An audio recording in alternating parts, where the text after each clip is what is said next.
lumalabas.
Okay, good afternoon, everyone.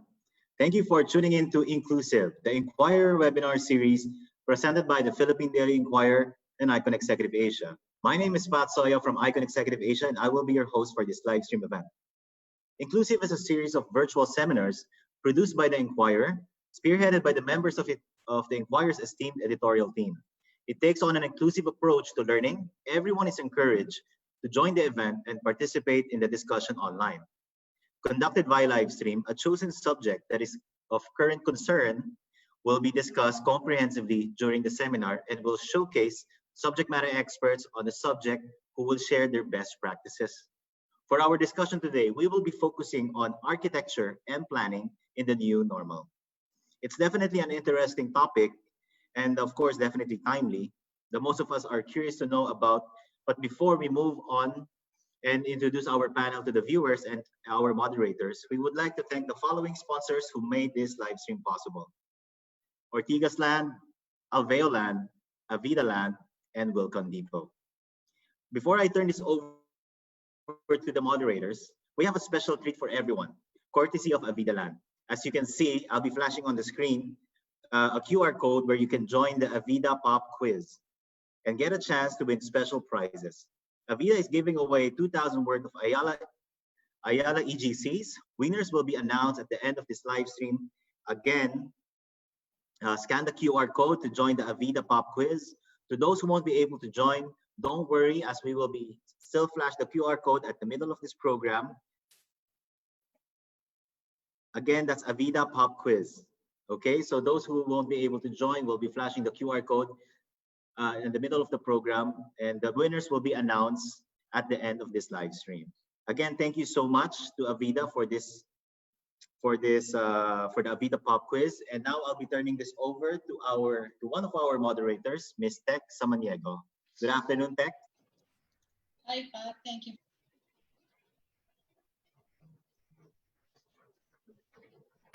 Afternoon webinar. This is something that we feel that is highly relevant to everything that's been happening right now. As you all know, architecture, design, planning have been a crucial part of our everyday existence. They have helped define the quality and way of life.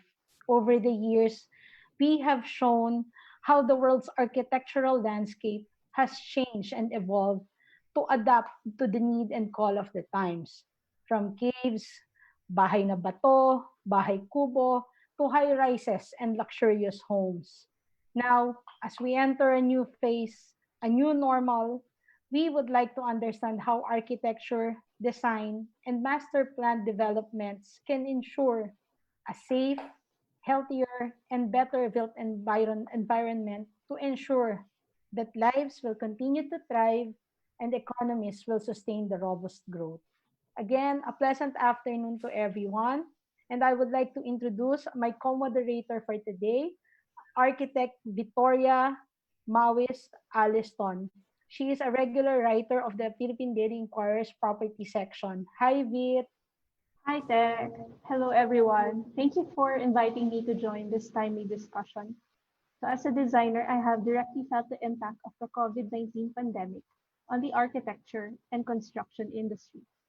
I think that this forum is necessary to stimulate each Filipino designer to come up with fresh ideas that are responsive to the need for social distancing and sanitation nowadays.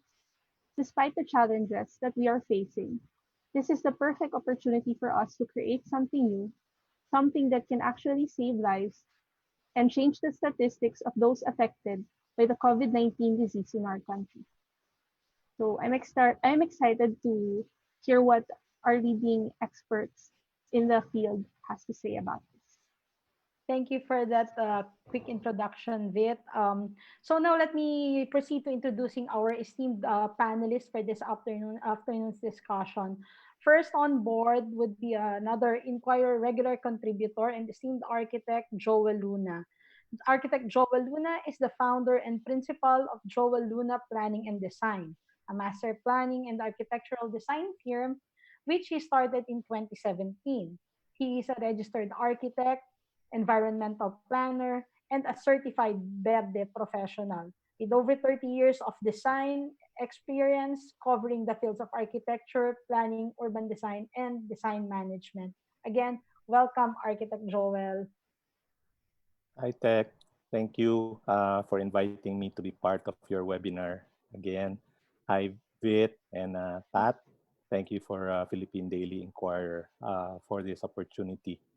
It's a privilege, and I'm also quite excited to be here with our uh, esteemed colleagues from the profession to talk about a topic that is quite relevant. As events are still unfolding, there are still many uncertainties, and while architecture and planning is just one aspect of uh, an effort that will hopefully help our society to address this future normal that we're entering into. It's good to discuss these things because I don't think anyone has any ready answers or any firm answers. But just like what I mentioned before, the first step is really to start asking questions and inquire. Thank you. Thank you, Joel. Next on board, we have architect William T. Jr. William is the principal architect and founder of WTA Architecture and Design Studio, whose 15 years of experience saw him working on projects ranging from commercial and housing developments to bridges and stadium. Welcome aboard, William. Hi, everyone. Looking forward to healthy discussion today. Thank you, Vit. Would you like to introduce our two remaining panelists for the day? Our next speaker will be architect Mike Torres, who is the co-founder and president slash CEO of Archi Global. He has extensive knowledge and expertise in planning, architecture, interior design, and design management. Good afternoon, Mike. Welcome to the group. Good afternoon, Vid, as well as to Tech, as well as to Pat. Thank you for inviting us to this webinar. And thank you as well to Philippine Daily Inquirer. Probably we can share whatever we have here down south. We're actually based in Cebu, and we've experienced as well what you've experienced. And probably we can share also what we have been through in the last few months. And again, to what Sir Joel mentioned, we probably have to start asking questions so that by probing, we will be able to address this properly in the future. We don't have the crystal ball as architects to design the future, but we're here to address and whatever case, we have to adapt as well. Thank you. Thank you for that, Mike. Our final speaker for this afternoon is architect Jason Gonzalido, who is the principal architect and chief design ambassador of Gonzalido Architects. It's a design firm that is committed to introduce fresh, bold, and innovative concepts in the Philippine design setting. Good afternoon, Jason. Good afternoon, Vit. Thanks for having me, Tech. Good afternoon, and of course to my fellow architects and colleagues. For Buen Salido Architects, for us, during the pandemic, we actually saw this as an opportunity to sort of conceptually imagine a better tomorrow, to, of course, not only address COVID per se, but also as an opportunity to imagine more balanced buildings in the sustainability front, but also in the health and wellness front. Buildings that enable human connections, meaningful interactions, and of course, experiences that give dignity to all. Looking forward to having meaningful conversations with you. Thank you again to all our panelists. So, as mentioned a while ago, today's forum will actually focus on architecture and planning in the new normal. Our esteemed panel of architects will share with us this afternoon their thoughts and insights on the new normal and its impact in the fields of architecture, design, and planning. As it is, many of us are aware that the pandemic has upended our lifestyles over the last 2 months, drastically changing the way we do things. And with no proven cure in sight, our fight against COVID-19 continues. But this is also a means we have to adapt to the so-called new normal. So really, how critical is the role of architecture, design, and urban planning in ensuring that we are able to adapt to the so-called new normal? So with that, let us start the discussion. I'll throw in the first question to Joel. Joel, what is the new normal in the field of real estate design, architecture, and urban planning? Okay, Tech, I'll take a stab at that very large question. And of course, I'm only looking at it through the lens of an architect, which is just a small piece in the whole equation, because the magnitude of what we're in is huge. It affects everything. It requires the whole society, the whole of humanity, to cooperate just to get us through this.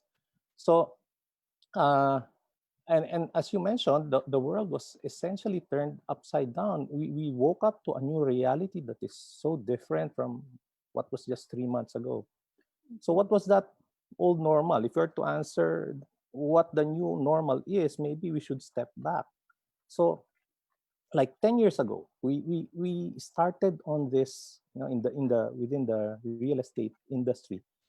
We started 10 successive years of robust growth. Okay, we were, right before the COVID pandemic, we were all in expansion mode. The demand for products and services remained to be high. Companies had the pipeline of projects for the next 3 to 5 years. Property prices were at record levels. Build, build, build. No, many were, and down to the level of the individual, everyone was excited about how to spend their summer holidays. And that was early March. By mid-March, all of that evaporated. No? So we had a lockdown, and during the lockdown and up to now, what we realized is we saw how vulnerable we are in the built environment that we occupy. The regular space that we go into are suddenly threatening. They threaten our lives, they threaten our health. We saw firsthand that during a major crisis or a calamity, when our supply chains halt, cities are helpless. Food, the supply of food becomes an issue. Healthcare becomes an issue. We saw inadequacy of critical facilities such as hospitals, especially once we started seeing statistics of scare statistics of other countries. We also saw how the air became cleaner and nature recovered because we were on lockdown. It became very obvious that we ourselves were probably making the earth sick, and also making ourselves sick in the pursuit of economic growth. So what we realized that despite the 10 years of high economic growth, uh, and also in private companies as well as in overall GDP, in just under 3 months of quarantine, the economy seems to be collapsing and companies started laying off employees. So it shows us that so many things need fixing. Our system is so fragile. And why is it like that? It's like, we're an athlete or a boxer who has been training for 4 years, preparing for the Olympics, and then we get knocked out in the first 10 seconds of the first round. No, so Mhm. we realized that something is wrong. Our growth over those last 10 years was not robust at all. We were not able to invest our growth or our gains in the past to make ourselves more resilient.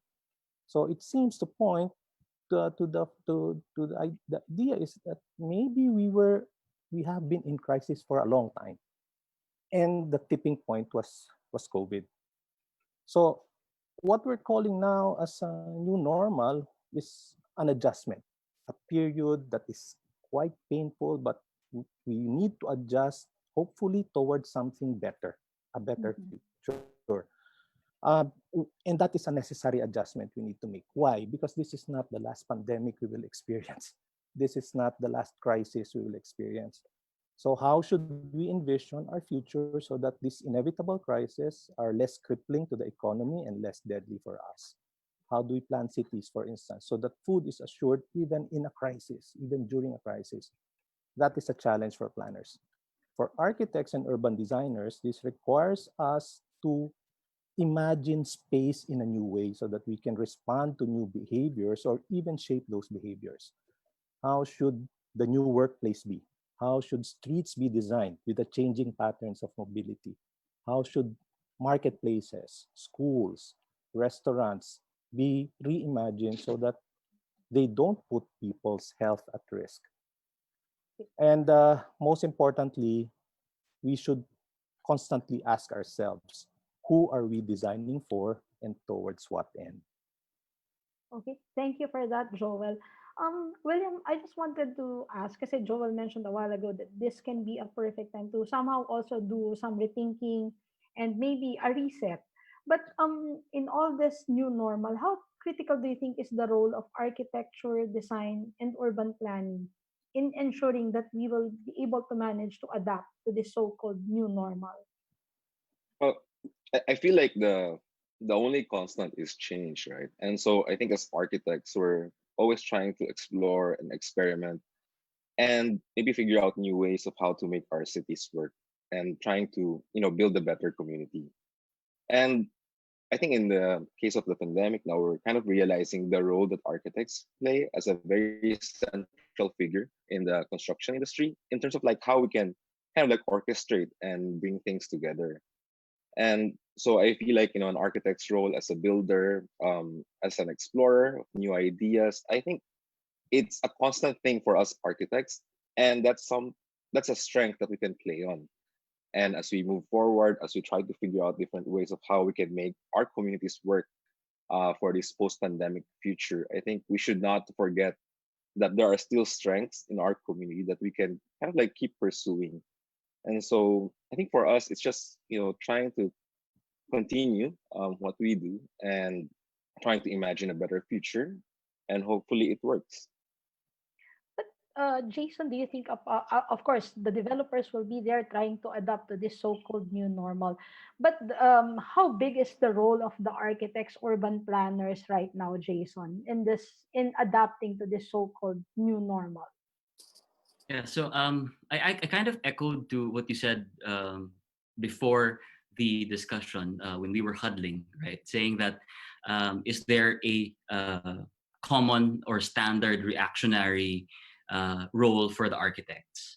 To a certain extent, of course, this is true because, of course, the developers come up with the projects, they do the feasibility studies, and then they commission architects to sort of translate all of these objectives into physical form, right? But Then again, like what William said, that's not to say that we should not even try to imagine a future beyond what the developers are, for example, asking from us. Because obviously, when they give us, what is typically referred to as the terms of reference, right? You only have to be constrained within these objectives, and you can't go out. But then as explorers, like what William said, like for us, example, we treat our office as a laboratory where in each project we try to experiment different ideas, even if, for example, those ideas are not necessarily 100% aligned with the developer's brief. With the spirit of perhaps if we offer an alternative that they did not ask for in the first place, they may actually shift their objective or maybe even reintegrate our new idea or innovation to their common goals, right? So I also echo what Architect Joel mentioned a while ago, that we need to really ask the right questions, like who are we designing for? But I think also equally important is to ask why. Why do we continue to develop? Why do we continue to build aside from the who?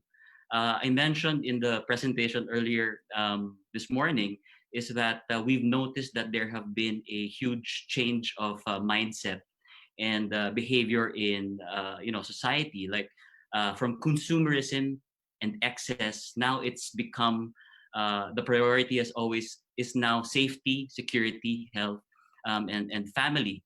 Number two, there's been a simplification of needs, right? So it's always about what we need, what is essential to us. New proxemics have been developed. Before, proxemics were kind of dictated by intimacy, but now it's dictated by health. That's why we have a physical distancing. There's been a burst in the use of technology and a renewed interest in green buildings and also in healthy buildings. So we need to see all of these changes in mindsets and sort of create and imagine based on this so that when we present ideas to the developers, it's more or less aligned. So I think it's a high time for us to have a proactive role in shaping our future, not just to react to what is given to us. Okay. Just a follow-up question for Architect William, for Architect Mike, sorry. Architect Mike, Yeah. in Cebu, which is not yet Davao, I would like to think that there is still more space in that area. Would you think this so-called architecture of the new normal can also be felt in Vismin? Down south, Cebu, um, this new normal is actually the the new normal anywhere, no? And what happens in Cebu or what happens in Manila, we definitely have to adapt on what Cebu should be doing in the future. And there's that sense, as I feel, because Manila, as you mentioned, is more advanced or more growth driven than Cebu. There's that sense of the densification, no? And in that sense, if we are in located in a new growth zones, probably we should be thinking of how we densify, because the way or some of the developers are thinking is to maximize efficiency, maximize development. But probably with the new crisis that we have experienced, probably we have to adjust on density, density on how we develop our residentials,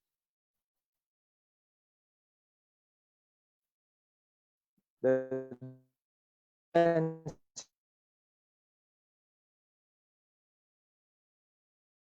on how we in cities, in municipalities, and even in a wellness in our own small residential units. We'll have to look into this, shall we say, breathing spaces. And almost always, most of the condominiums and residential. We should consider. May we have your thoughts on this, Joel? Um, Basics. Okay, I think when what immediately comes to mind, and the basics might change again because things are unfolding as we go through this new new normal, so to speak. So one is space, and everything. basically everything needs to be viewed in the context of safety, because as mentioned earlier, space suddenly feels very threatening, particularly public space. So we now have to think of ways to make people feel safer as they enter spaces. So definitely uh, managing crowds. So we have to design spaces from the most basic elements so that people feel more safe in using them. For instance, entering a unit, for instance. So some protocols on sanitation have to be built into the design. For instance, a foyer or an anteroom, so that outdoor footwear can be left there, for instance. Or uh, let's take a particular example, maybe a bus shelter.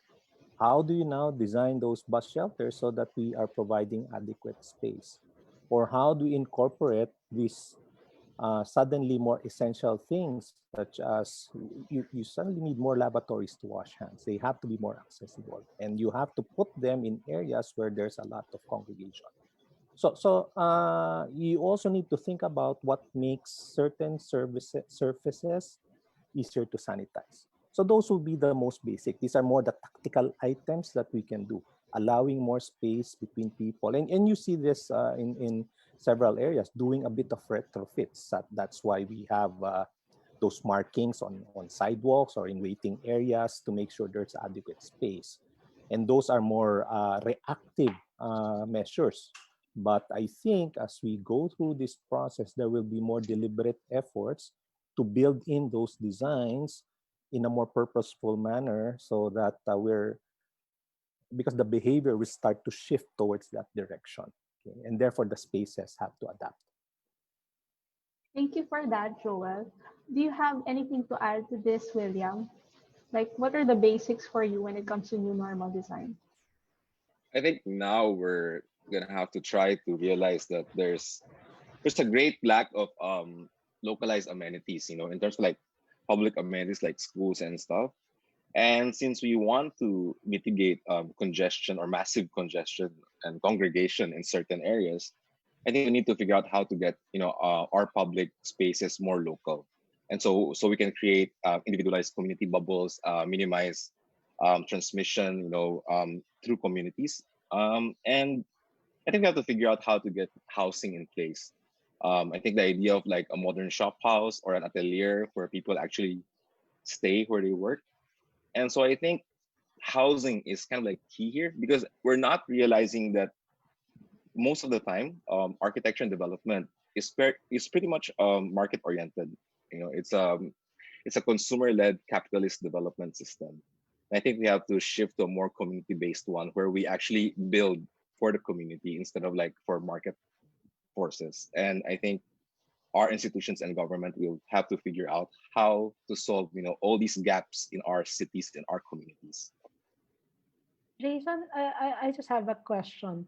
Given all these talks about the new normal, the changing landscape, how drastic do you think will the changes be compared to our current built environment?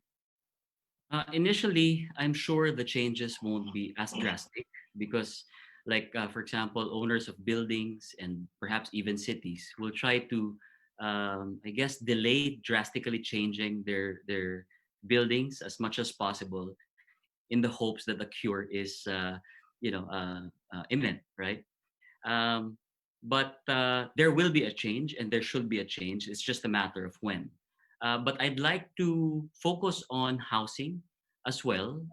As far as housing is concerned, and I agree with William that it's actually the key moving forward because if we've been spending the past 3 months in the confines of our own homes, a lot of spaces have been rediscovered. So when it comes to housing, there's not a lot of innovations that you need to do. It's just a matter of incremental tweaking that you need to, I guess, rediscover. Like for example, the introduction of balconies, which becomes a respite in the middle of the day as we're all confined in within our homes. The balconies can also now be seen as activators of social interactions. Like as mentioned during the presentation this morning, I mean, you could say hi and strike up a meaningful conversation with your neighbor because of the balcony, the revival of the porch. And I'm not talking about a small, minute, transitory space wherein you wait before you get ushered inside. These are actually large porches, like you see in old country homes that are encouraged to be actually used by the people. So now it becomes an additional room of sorts that you end up using it for a long period of time. If you're living perhaps in a socialized housing area or a mid-market economic housing segment, these porches could actually be extension of your small spaces inside. So mind you, these porches are not an additional space per se, because these are potentially part of the sellable area. So in a way, of course, it works commercially to the language that developers would understand. But at the same time, the agenda there is to actually create community and opportunities for social interaction. Mike, given your background in architecture and master planning, do you think the existing designs and structures of today will still be relevant in a post-pandemic era? The way I see it, tech, is that definitely there's a change, as to how to retrofit, but and how to adapt. First and foremost, basically the residentials are most not likely affected, but definitely the smaller homes has to be retrofitted to allow for expansion, to allow for breathing spaces. Since again, as what Architect Jason mentioned earlier, we need those porches, we need those balconies, to allow for breathing spaces. The thing that I see as a definite retrofitting and a change, which should be probably applied to, are the mostly the BPO buildings. These were designed primarily to allow for or to maximize density as well as occupants loading. And we see some of these developments or some of these structures that are loaded primarily more than what is allowed, if not maximized. And definitely with that new direction of distancing, the new direction of seating arrangements far away from each other, definitely it would have a need, to retrofit, wherein especially the retail footprints. We design so much retail spaces and commercial spaces, but definitely in the coming months or years, there's a decrease in the demand of office space or retail spaces. So again, the need to adjust, probably not necessarily to demolish, but the reuse and retrofit of these buildings is apparently needed. But Yes. should we, for all the architects, should we immediately shift to this so-called architecture and planning of the new normal? I mean, how long should we or must we implement it right away? This design and concepts.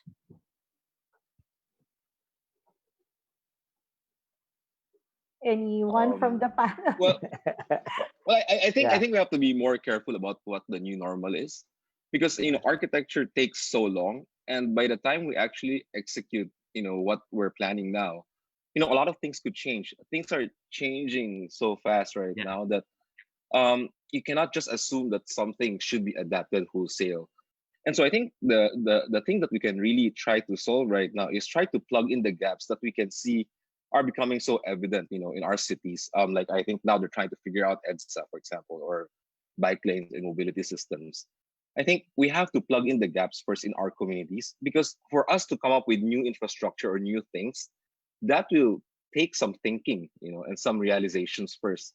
And so I think we should not be in a hurry to actually try to build things that may or may not be needed in the future. I'd like For, to check on that. I'd like to also suggest that the as architects focus away from addressing just the issues from the pandemic, right? So let's hold back on just reacting to address all of those issues, but focus our efforts on designing better spaces. Once we do that, then everything else will follow. If we have and a support system, it builds a strong enough kind of network that alludes to resilience and adaptability or flood or the Based on what Jason said, anyone from the group, what do you think? Is there an umbrella solution for all these possible problems that we will face? Like the pandemic is just one challenge that we experienced this year, but next year we don't know. There might be another flood that we will have to experience. Is there exactly one solution that we can implement now to make sure that we're ready for whatever will happen in the future?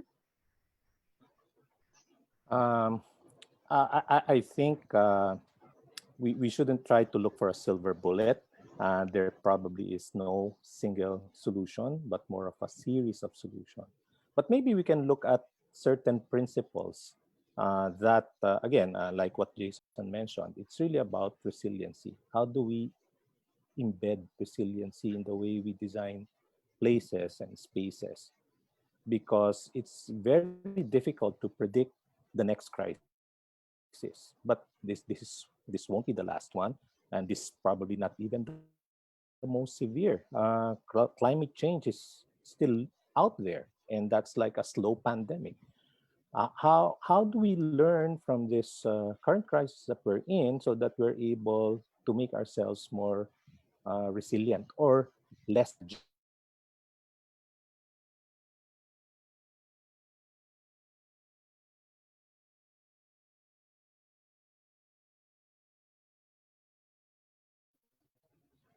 Investing more in, let's say, the natural habitat, more open space. The current situation is probably driven more by the over focus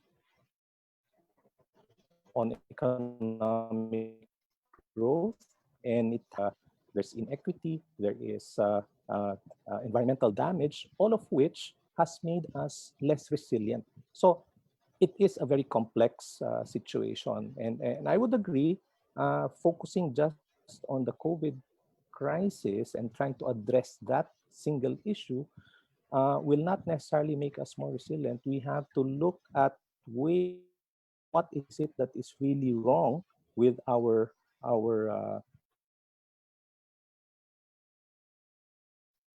an example. The worst health crisis that the world experienced is the Black Death, right? Uh, and that was so severe. It also turned the world upside down. But from that crisis came the Renaissance period. So it sort of reordered things also from monarchy rule. Suddenly, a new mercantile class emerged from the aftermath of the worst crisis. I guess a bit of a positive light. We have to make sure that we don't, that as we go to this new normal, we do not regress to the things that brought us this crisis to begin with. So we have to look at other things, our economic system. We have to revisit what is wrong, what brought this crisis upon us. Why is our system so fragile?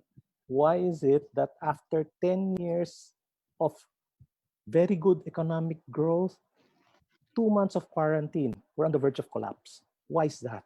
So there is something wrong in the system. It's like just a person who really had health problems. So any virus will make him vulnerable already. No? So it's that it's a very complex question, and now is the time to investigate it. I just have a question for our architects here on board. Do you think this talk of the new normal concept is really something new, or is it something that is already being implemented and is just now being highlighted? Um, well, I think the problems are not new. They're just being, like you said, highlighted. In terms of like how you're seeing the how hard it is for people without homes, for people in very congested or very dense towns and cities. And but I think we're looking like the examples, that of what how our city has evolved to accommodate these densities. And we've always been looking at barangay halls, at chapels, and you can actually see how the barangays are now serving as the front line for all these government services that people are needing during this time of pandemic. And so we're looking at, you see the mobile palenques that the different cities introduced during the lockdown phase. And so you kind of like see the advantage of having services provided to everyone in the city instead of making everyone travel from one place to another. And so we're looking at these.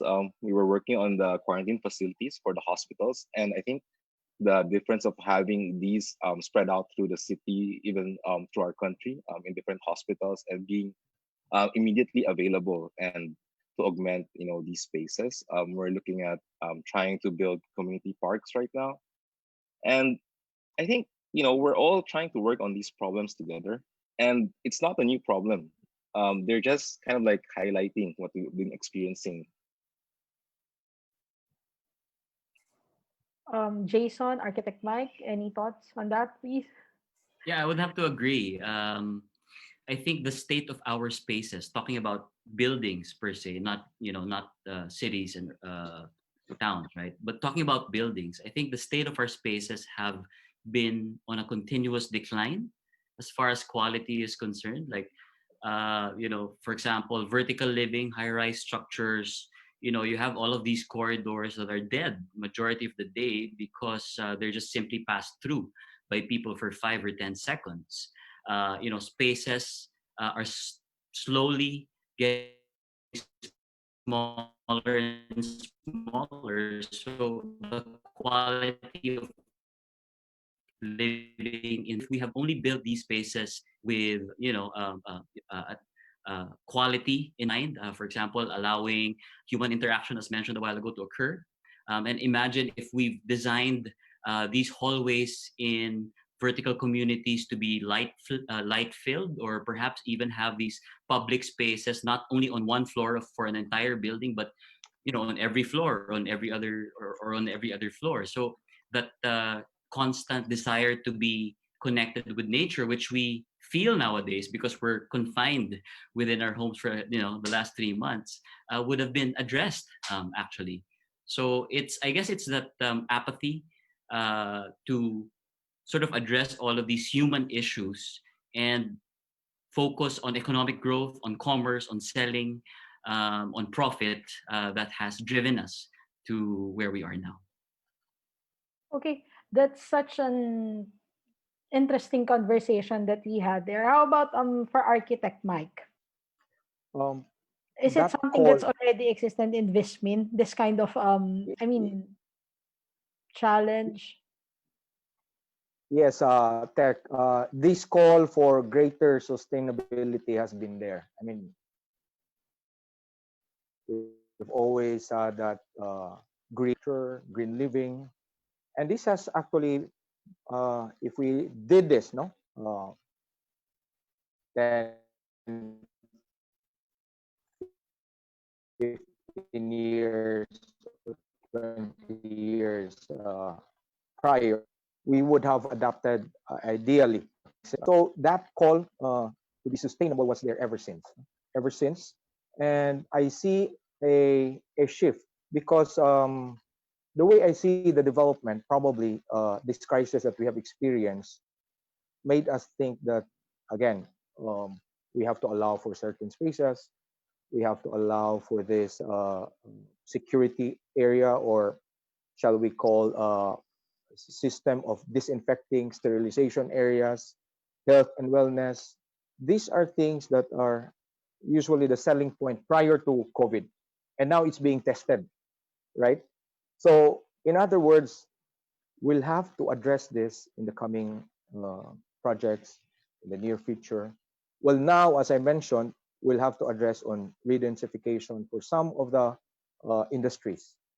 Shall I say that, again, the office spaces, if it's cramped, then we have to address it now. But sooner than later, we'll have to think on an overall how to design properly the spaces. But now, as a call, we'll have to address it. I mean, this is just not to blow horn here, but in our office, the way we did our coming in and out of staff, we'll adapt the culture of the Japanese. We took off our shoes, we put them in one rack, and then we all wear slippers.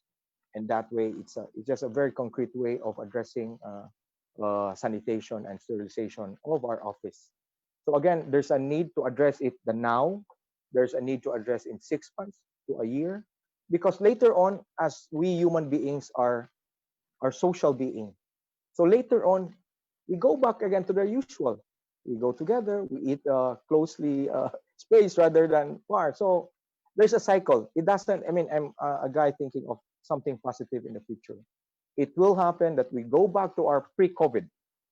It's just that probably in this few years, we'll have to adapt the new normal, but we go back again to that no normal or our previous pre-COVID because we are social beings. It's just that probably in the next few years, we'll have to adapt as much as possible, as quickly as possible, the AI, the technology, contactless, and probably those things that doesn't need touches. So these are the probably the developments that architecture should be in collaboration with technology.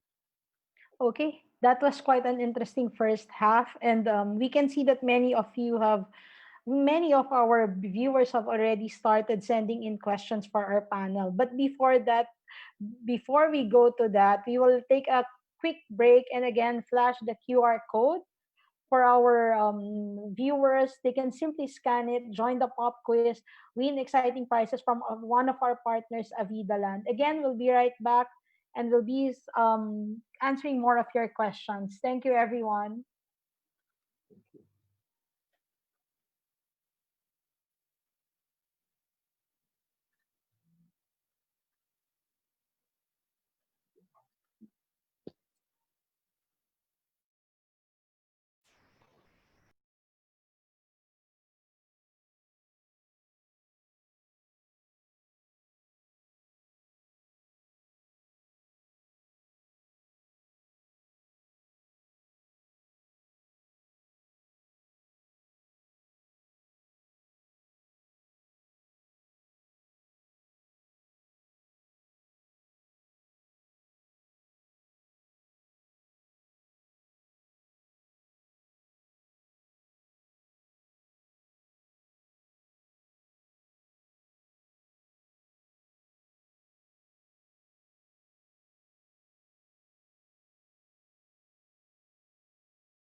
Welcome again to this afternoon session, Architecture and Planning in the New Normal. So, for this session, we'll be taking in questions from our viewers. First question here is for Architect William T. from Shara Marquez. Sir, what exactly is an individualized community bubble? Do you have examples? If you look at our communities right now and our options, so the gold standard is for everyone to stay home, right? But besides that, okay, we're realizing that our a lot of our homes are too small, too tight. The spaces are too tight. People need to go outdoors. We cannot survive in like hermetically sealed environments and just be isolated from everything. And so, what are the other options? You go to the shopping mall. Everyone's kind of like congested in the sidewalks. You have to travel far if ever you do want to go to a park. And so I think what we need to do so that we can minimize, these commutes, these very long commutes, and like bringing different communities together and mixing, in these like big public spaces. We have to like have local public spaces. I think the idea that you can find what you need locally in your own neighborhood. And so that creates a community bubble where the people you meet every day, are the same. It's constant. It's kind of like just expanding it a bit further outside from your immediate family and neighbors. And so that's what we want to build. We want to build community bubbles that can, be more isolated as much as possible and not to cross contaminate with other communities. Thank you, Vit. I think we have another question from our audience. Yes. From Rockstar James. Uh, it's actually another question for William. How do you integrate WTA social architecture towards this pandemic reality? I think what we're trying to do with social architecture is to kind of like build architecture in general for the community. Like try like I said, they're trying to kind of like insert spaces that the community might need. Right now we're trying to figure out how to make housing institutionalized instead of market driven. If you look at the cost of our condos, I don't know what the basic cost right now for a condominium project per square meter is about 120,000, 120, 100, 150,000. But the actual cost of that of it or the margins. So I think if we make housing more institutional and try to remove, all these other soft costs, then we can lower down the price and provide housing for more people because that's what we need right now. We have to figure out how to let people live where they work. We have to figure out how to provide homes for people who don't have it. And so I think we're trying to work on that. We're also trying to work on some community street parks, like I said, to kind of like alleviate the congestion that we have in our sidewalks. If you go to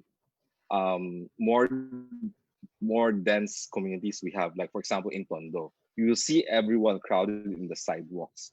The streets are not really used much because there are no cars, they're in lockdown mode. But still, of course, people are not used to using the streets as a public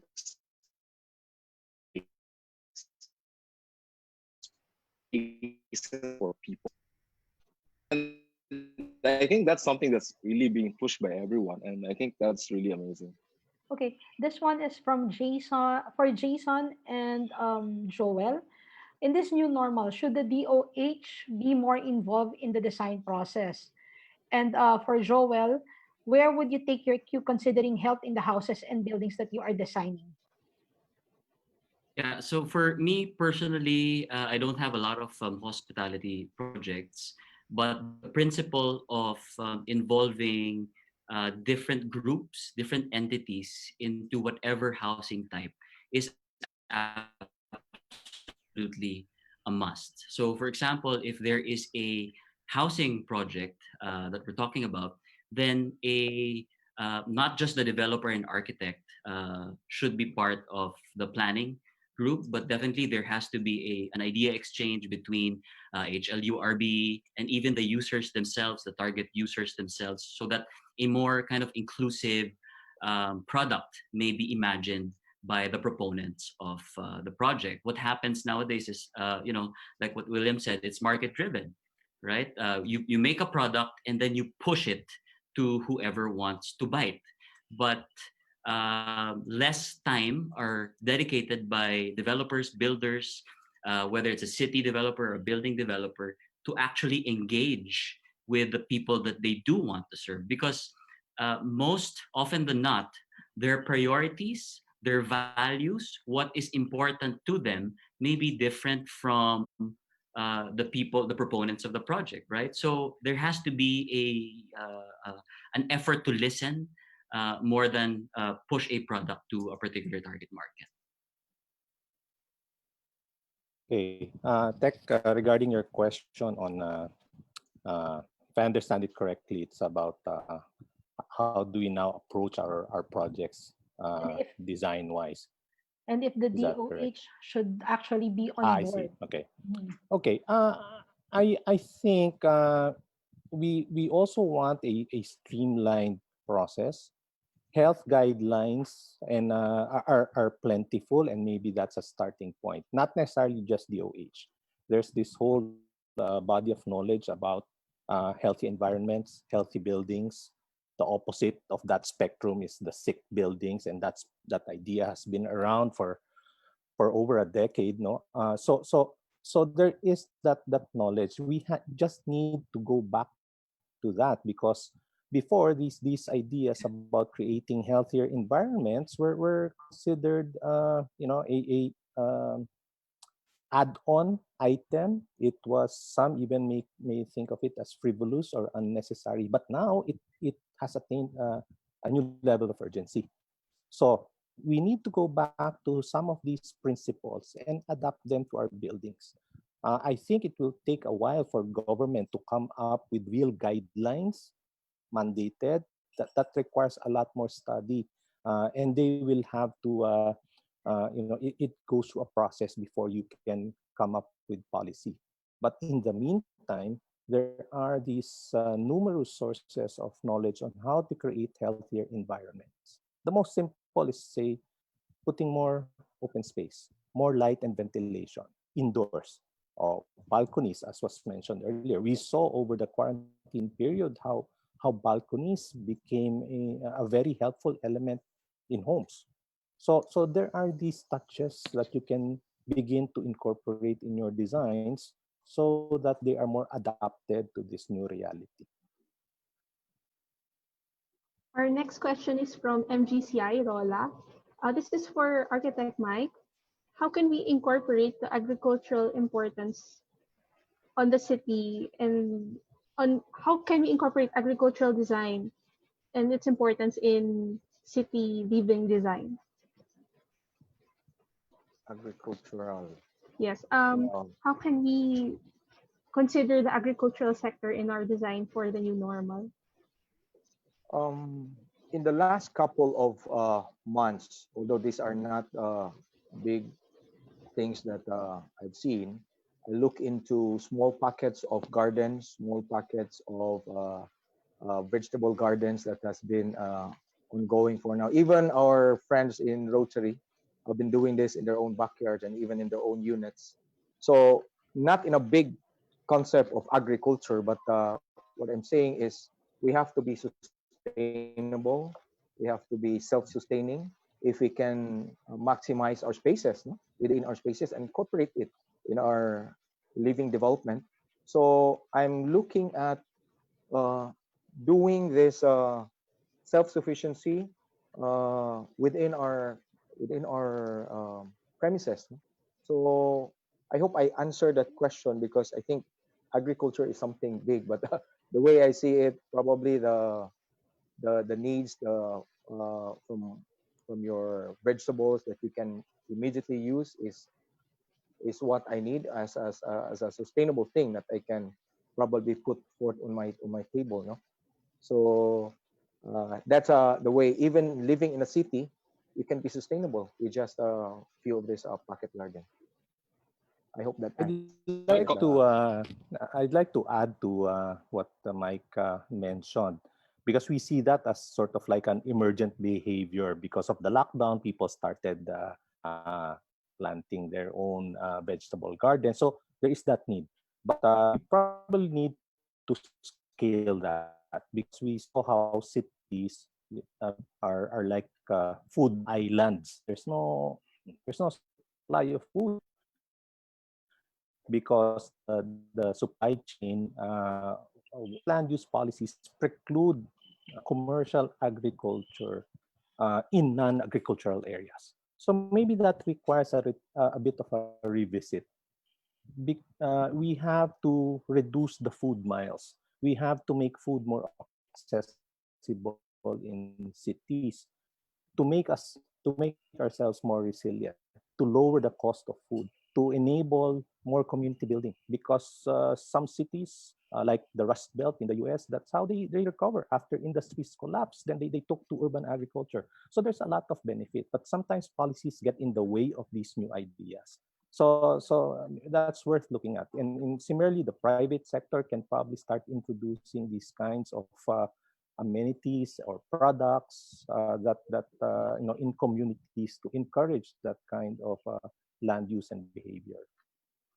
Can I comment on this? Because I feel like there's this like everyone's like trying to talk about urban farming and all that, right? But we have to remember that the main reason that humanity even evolved into living in cities is because of the agrarian surplus. And if we say we're gonna plant our own vegetables in the cities, what happens to our farmers? And that is basically the only income of rural farmers. And so I think we have to be very careful, especially as a developing nation, to be for this urban farming system, because that also means wherein if everyone is self-sustaining, if everyone provides for themselves, then the first world countries do not import from us also. And so I think we have to not leave the farms behind. And the best way, how do you get food cheaply? Um, Urban land is way more expensive. It's less sustainable. You need so much more water. How you do it better is you actually make the infrastructure better. You improve the logistics system. But I think the idea of us farming in our cities should be more cautiously approached. Because then what do our farmers do? Don't you just tell everyone to migrate into the city then? And that's already our main problem, that we're removing livelihood from our rural farmers. Jason, I have here a question from Isa Marie Lianto. How would these ideas translate into reality, especially for those who cannot even afford proper housing?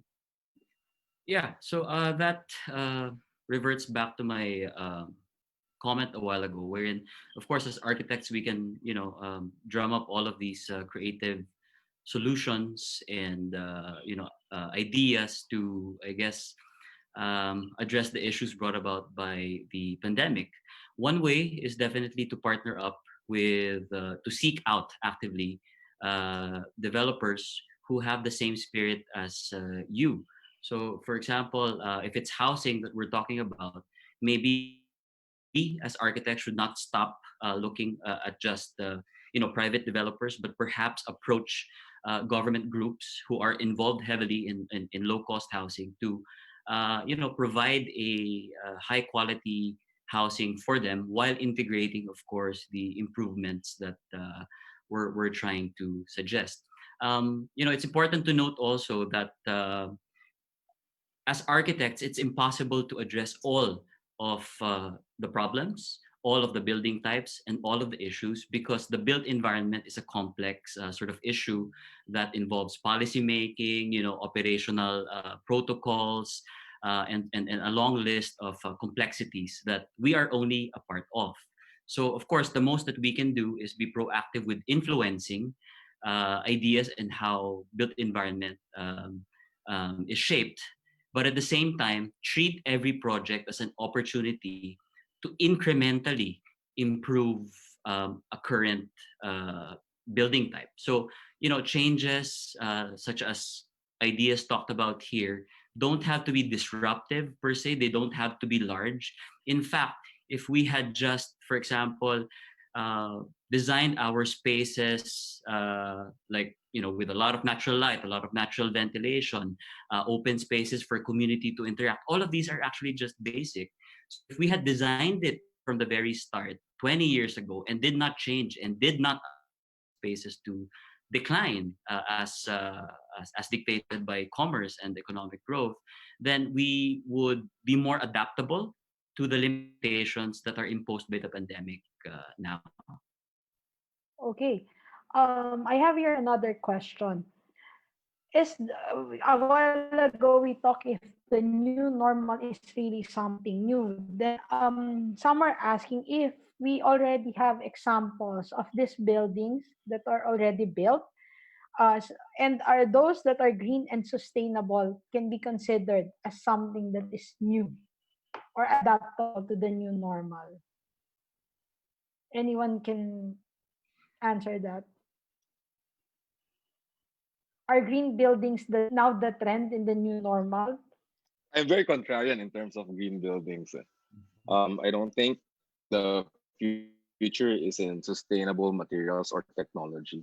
I think it's in planning, it's in building sustainable Yeah. lifestyles, building better homes and spaces and cities.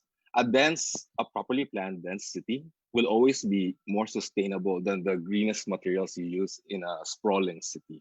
And so I think we want to leave a smaller footprint, and hopefully future generations are always smarter.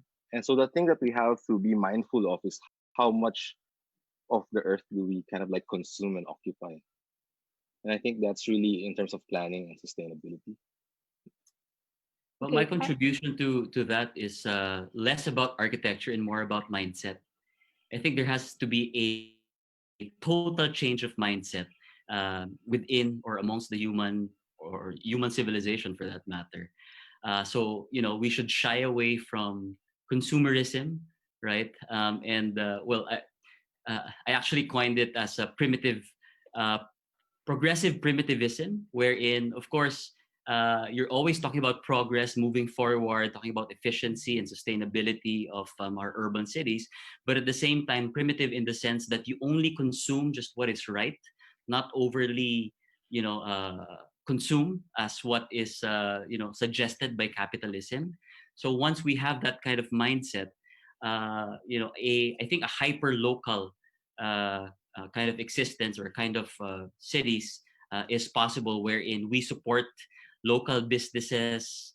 It will be magnified. This new interest to go local, like what's happening now, actually, because of the limitation of mobility, because of the lack of infrastructure. There is a huge support system within all of these local micro communities, and uh, it connects people together. And at the same time, I think it's consistent to what you were saying, William, a while ago, wherein you have pocket communities spread all over the city that totality create a network. There's an Socialism. another interesting comment from one of our viewers, from Ruth Ong. Architectural education doesn't teach or address disaster resiliency. Practices don't directly deal with it either. So how can current and future architects learn and actually practice?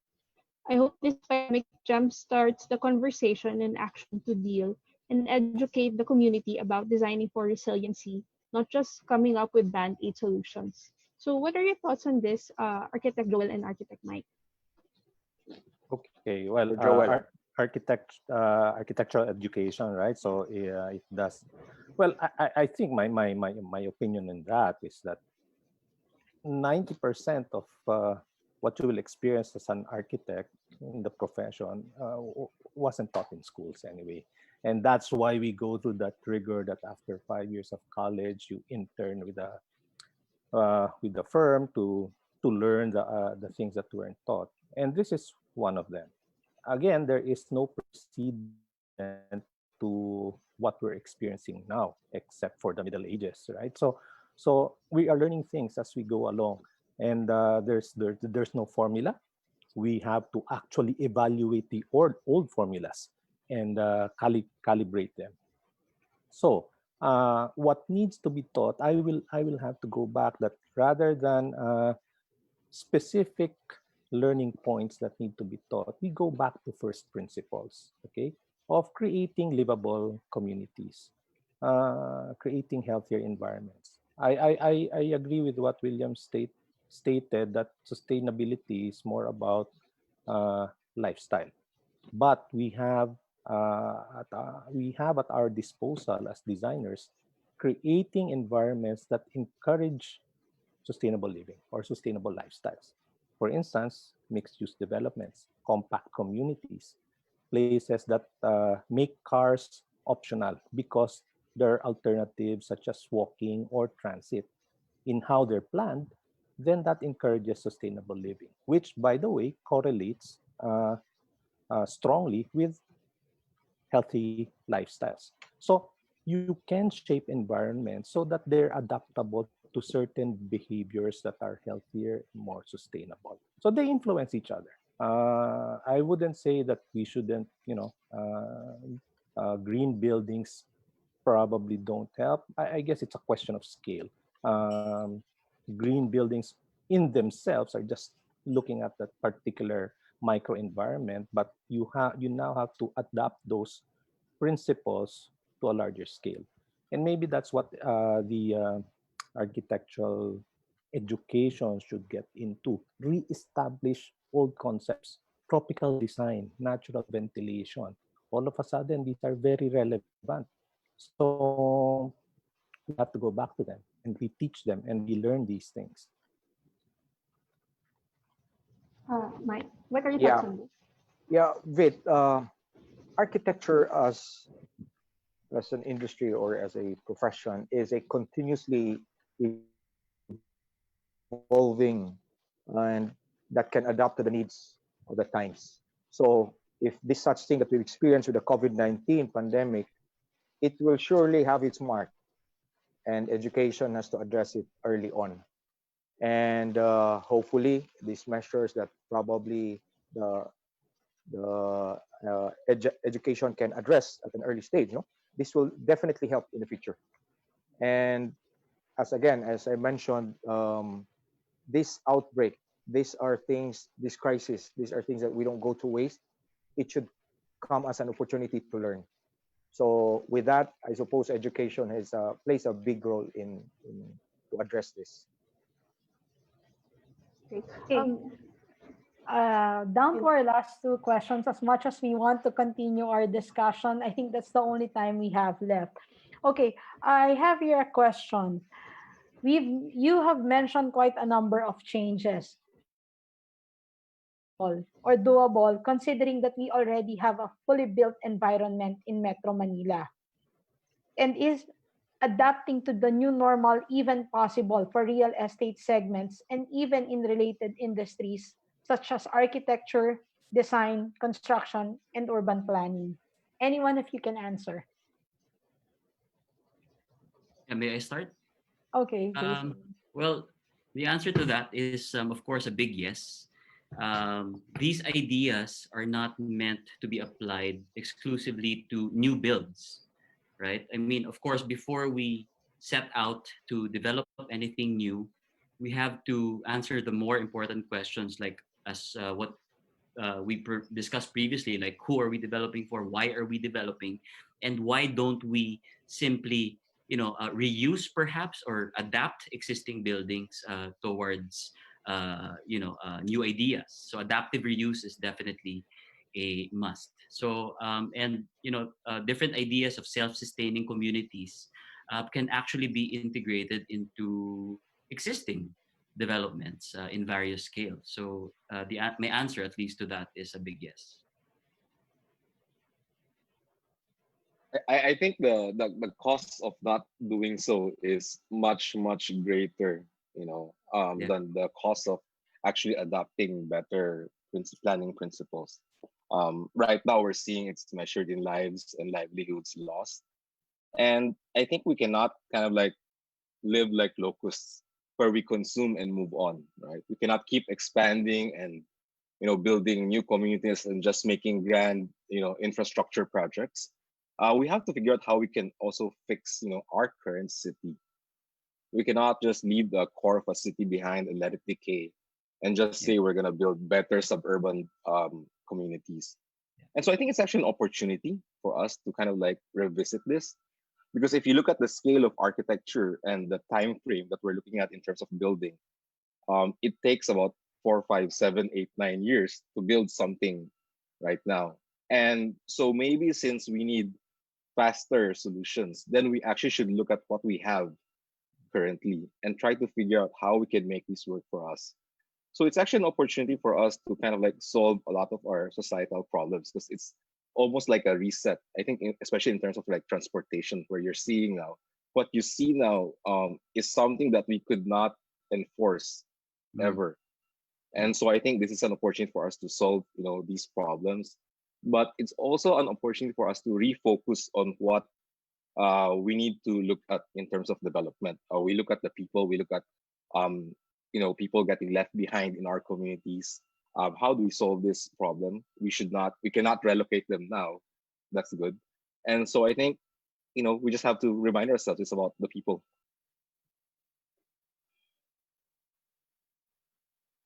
Any thoughts from Mike, Joel? Sir Joel. Uh, well, yeah, I think there is that uh, the building side of it, right? But let's not forget that a big component of adaptability is, of course, behavior.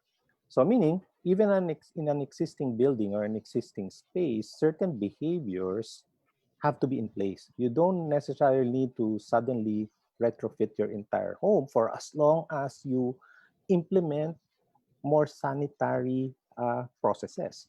So there is that whole component to it that actually goes hand in hand. You may need to retrofit certain things like install uh, better plumbing fixtures, for instance, or better air conditioning.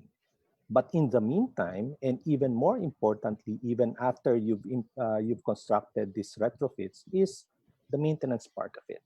So part of the responsibility of the architects also as they design these spaces is we should make it easier for some of these spaces to be maintained because we now, all of the owners, landlords, or those who rent out spaces or the occupants themselves have to be more rigorous in cleaning and making the spaces sanitary. No? So there's that whole soft side to building that has to come into play and has to be considered in the design. Mike, I guess Yeah. maybe in relation to to the application of the new normal standards in existing buildings, do you think that it's already time for us to review the requirements of the National Building Code and include parameters considering the new normal as we know it today? Um, I think and I hope all of our designers here would agree with me that our building code needs to be reassessed, reevaluated, and probably to be updated even before pre-COVID. So with that in mind, uh, with the purpose of updating it, we can and definitely should be able to address this similar pandemic or health risk in the future. No, so I suppose it's a need. There's such a need even before pre-COVID. This updating of our building code. Okay. Thank you again to our dear panelists for sharing their insights, their thoughts on how we can better navigate our way through this so called new normal. But before we officially close our webinar, may we hear some final thoughts from our panelists? Siguro starting with Joel about architecture and planning in the new normal. Joel? Okay. So in closing, firstly, I'd like to thank again this opportunity to share our thoughts. I think there's a lot of engaged discussion that happened. It's nice to hear the insights from fellow professionals here. Um, and basically, what's the message that we're hearing? The old normal is gone. Okay, so we had our good run, but now we're facing something new. And maybe businesses should stop trying to compare their quarterly earnings from the same period of last year because otherwise we're simply chasing opportunity losses rather than looking for opportunities to create products that are really of value. So new opportunities that can improve societies should be the focus now. Where do we go from here? Uh, and we are really in a transition. It's difficult now because we were shocked and we're still adjusting, but it is also time to determine where we want to go as a society. And hopefully, it is not to go back to where we were before.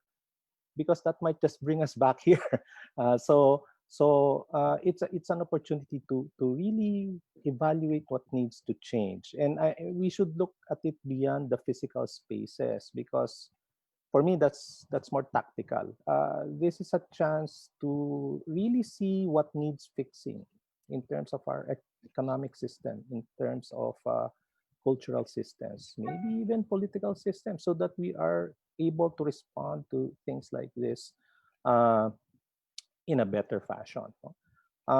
This is actually a good time for architects, planners, and developers to imagine possibilities, to innovate, to challenge old paradigms and concepts, to design for new users, especially those who are most at risk during a crisis, because we saw them. We saw how inadequate we were towards serving the disadvantaged.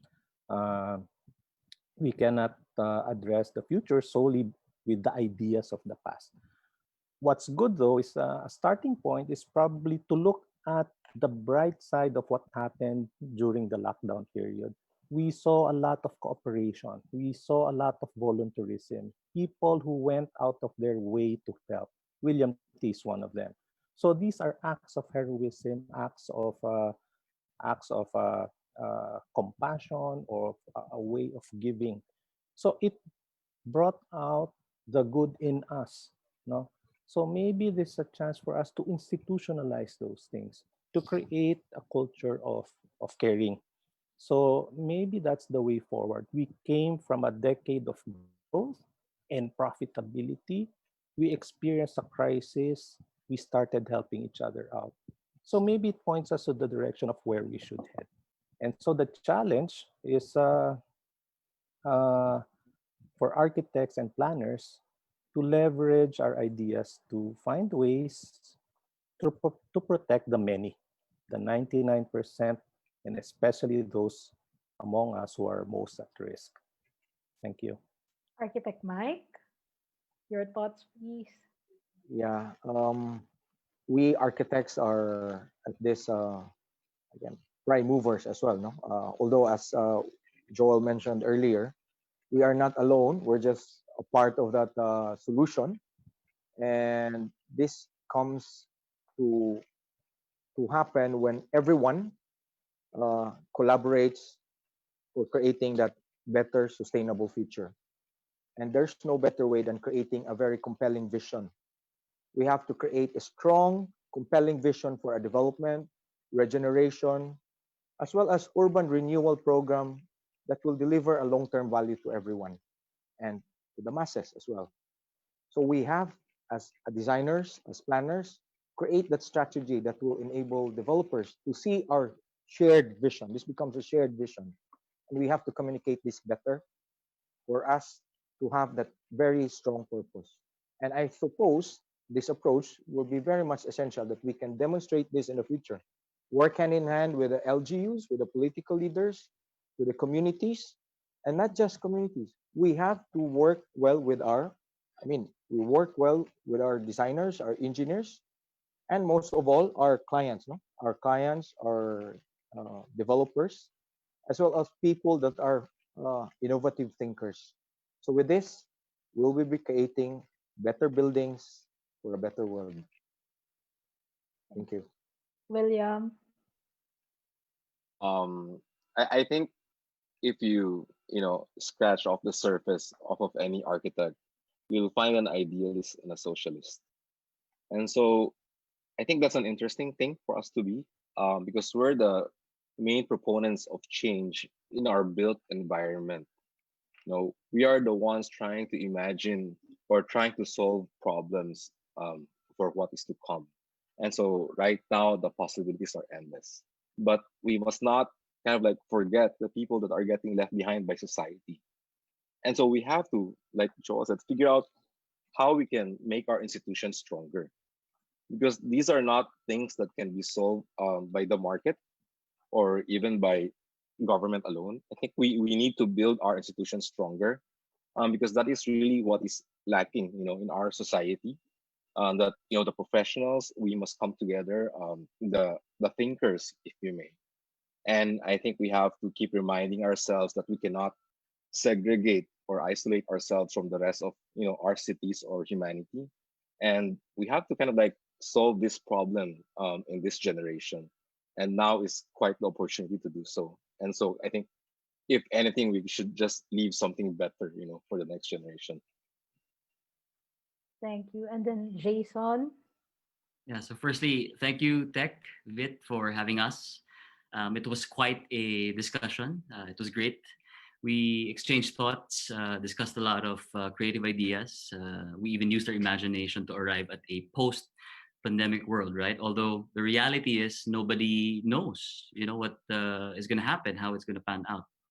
So I encourage everybody, not just architects, right, but everybody to use this time to learn and realize that we as humans that we deserve better, healthier buildings and spaces. But the thing is, once there is a cure, the bigger question is, do we simply forget about our realizations today and allow ourselves to revert back or to revert to our old ways? I think we shouldn't. I think we should just use this opportunity to move forward towards a better built environment, right? But again, imagining a post-COVID world is a very large and daunting task. So it's time for collaboration. It's time for inclusive planning and development.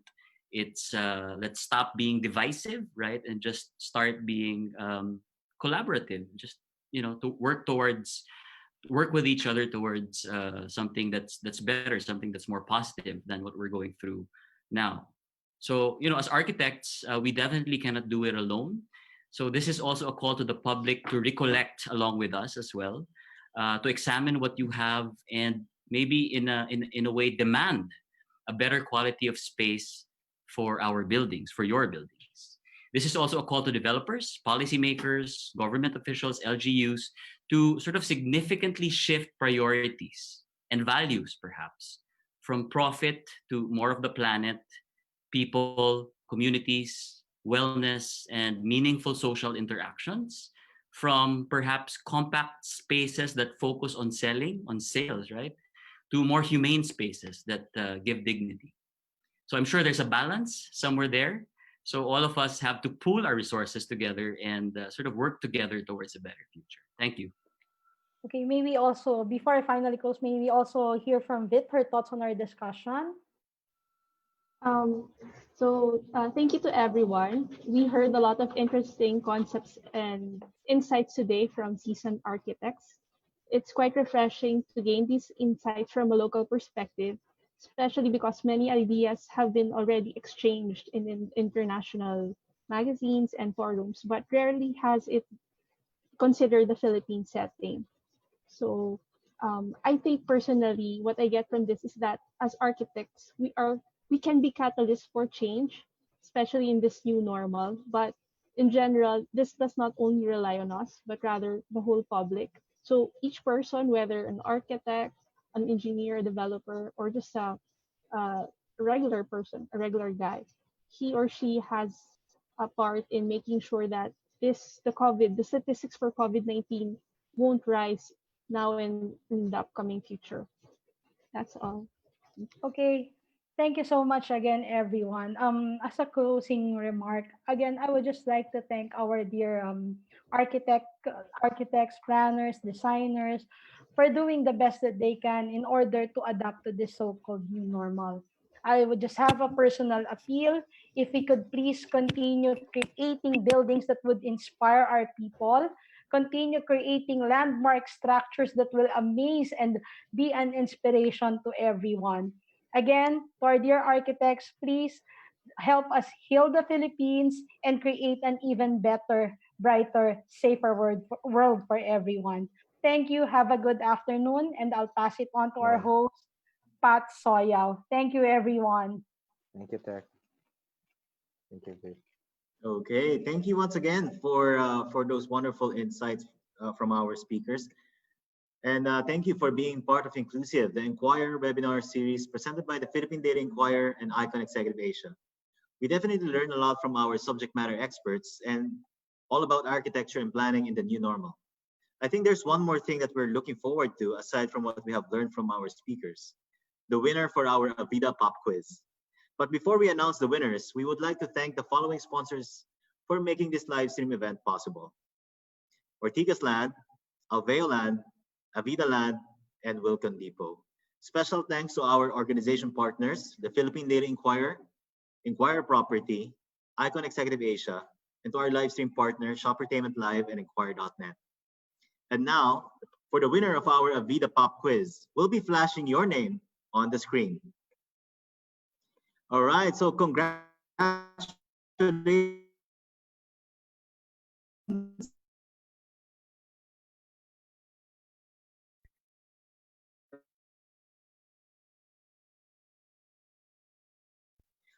We still have one more giveaway to our viewers. The Philippine Daily Inquirer is offering a 30-day free trial of its digital edition, Inquirer Plus. For more information, you may visit inquire.com.ph/inquire plus. Again, that's inquire.com.ph/inquire plus. So that's it for our inclusive webinar series. Thank you so much to our viewers, to our speakers, and of course to our moderators.